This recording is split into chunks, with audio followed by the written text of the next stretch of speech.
Coach, on the road with the MLB Stars of the Game, and we take you behind the scenes on what it's like being a Major League ball player. I'm over here in the Rockies locker room. I'm going to let the man introduce himself to my Chicago audience. Jacob Stallings, catcher.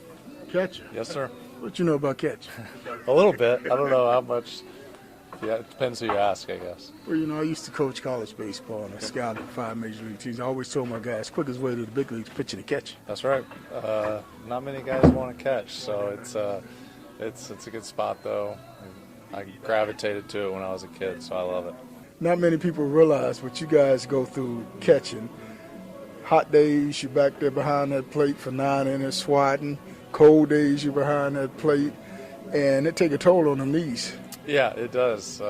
It's tough. I mean, especially those hot days, those humid days, just kind of wears you down wearing all that gear back there. But it's good. I mean, I enjoy being involved in every pitch, and but yeah, we take a lot of foul tips, a lot of bangs, so it's tough for sure. And I remember back in the Johnny Bench era, I mean, you know, if you got 20 home runs out of catcher, that was a good job. Today, some of these guys hitting 20, 30, 40 home runs. Yeah, some of these guys, especially these young guys, are really, really impressive. But I think as a whole, it's still tough to hit as a catcher. So, but yeah, I mean, what some of these young guys are doing is pretty remarkable. So, us old guys are just trying to keep up, you know. So, what does the Major League season do to the body? I mean, people don't understand. You guys in Chicago today, you left another city, you come in here, get in here at 3, 4 o'clock in the morning. Then you got to play a ball game. Yeah, I mean it's tough, you know. I mean it's a lot of games, 162, but you know it's what we sign up for, and but yeah, I mean over the course of the season, nobody feels 100%, you know, at this point or towards the end of the season. So you got to figure out how to get through it and still perform well. So who are some of your mentors coming along?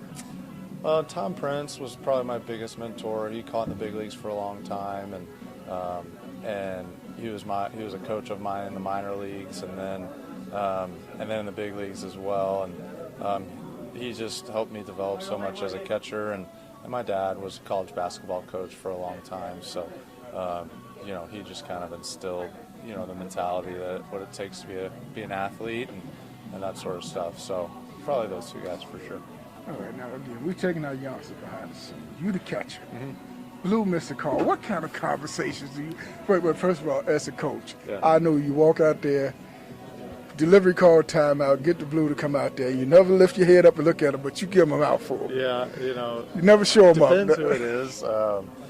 But I'm probably a little nicer than I used to be in my old age now. But no, I try to be cordial about it because you know, fighting throughout the game I don't think that really does anybody any good, and they're not trying to miss calls. They want to get the calls right. So I try to ask them where they had it, and if I disagree, I'll say, you know, take another look at it for me or something like that.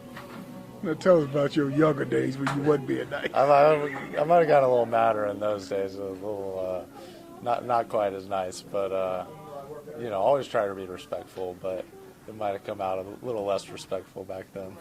Now, you know, when I coached college ball, I probably led the country get kicked out of games. Billy Bott was my hero, by the way. Yeah, he got kicked out of a few games, didn't he? Yeah, I did too. Yeah, that's all right. Sometimes you got to do it, make a point, and yeah, no, but yeah, that's all good. How much trash talking going on between these players across the field?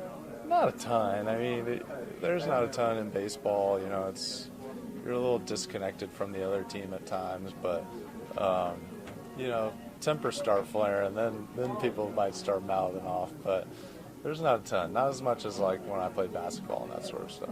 I don't know, old dog Orlando Hudson. Now he was a trash talker.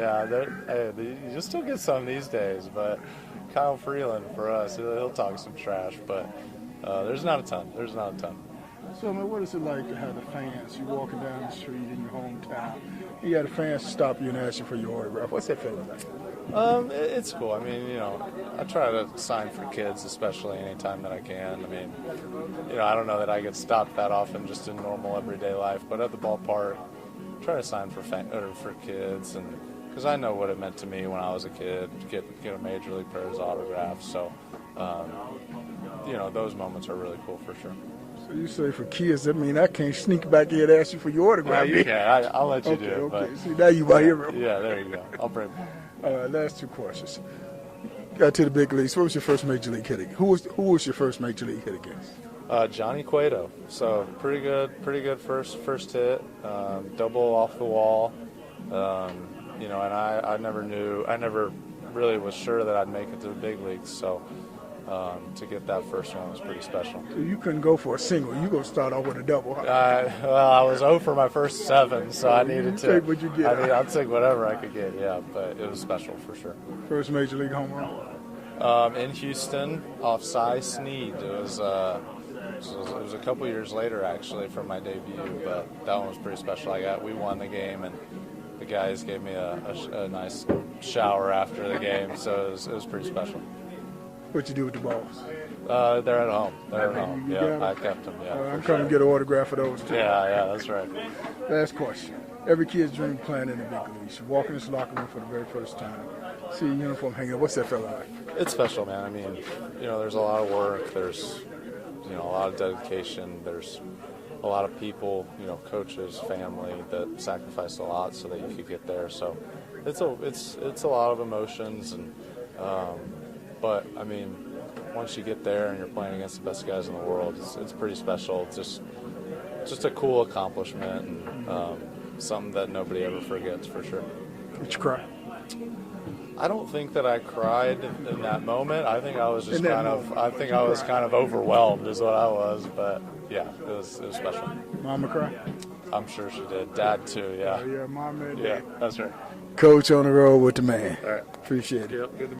League of Our Own 247.com. Baseball of the Future. A developmental baseball league that offers baseball players an outlet to continue playing baseball, including those which may have encountered academic hardship, been under-recruited, or may not have been afforded the opportunity to be a part of a high school or college team. This league is open to all, regardless of the ethnic background. www.aloo247.com. Go right down to the bottom of the screen and click on the subscribe button and become a subscriber.